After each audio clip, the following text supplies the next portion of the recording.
என்னப்பா என் மேலே கோபமா உங்களுக்கு? ஆமாம், பின்ன உடம்பு சரியில்லாத போது பேரனை கண்ணில் காமிச்சேன். இப்போ உடம்பு நல்லா இருக்குது, வந்தோம்னா நல்லா இருக்குன்னு பார்த்தேன், உடனே அனுப்பிச்சிட்டேன். ஆமாப்பா, அவனுக்கு வேறு தேடி முட்டம் வருது. அப்புறம் எழுதிட்டு வந்தால் தானே நல்லாயிருக்கும். அப்புறம் இதை சாக்கா வச்சு இங்கேயே இருந்துருவான். அதுவும் சரிதான், இருந்தாலும் எனக்கு மனசு கேட்க மாட்டேங்குது. அவனை பார்க்கணும் போல ஆசையாக இருக்குடா. சரி சரி, இன்னும் ஒரு வாரம் தானே, அதுக்கப்புறம் வருவாங்க தான் வருவான், வேற என்ன பண்ணுவான்.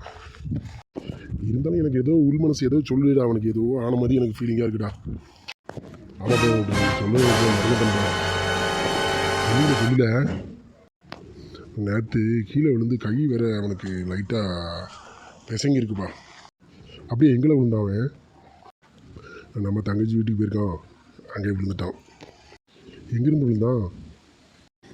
இப்போ தங்கச்சி தான் முருங்கைக்காய் பறிக்க சொல்லியிருக்கா, கம்பை வச்சு பறிக்காமல் மரத்தில் ஏறியிருக்கான்.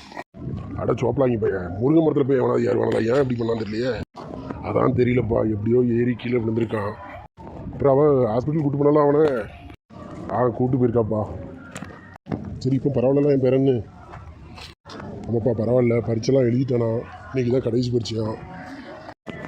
சரி ரைட்டு, கடவுள் தான் காப்பாற்றணும். சீக்கிரம் என் பேரனை பார்க்கணும்.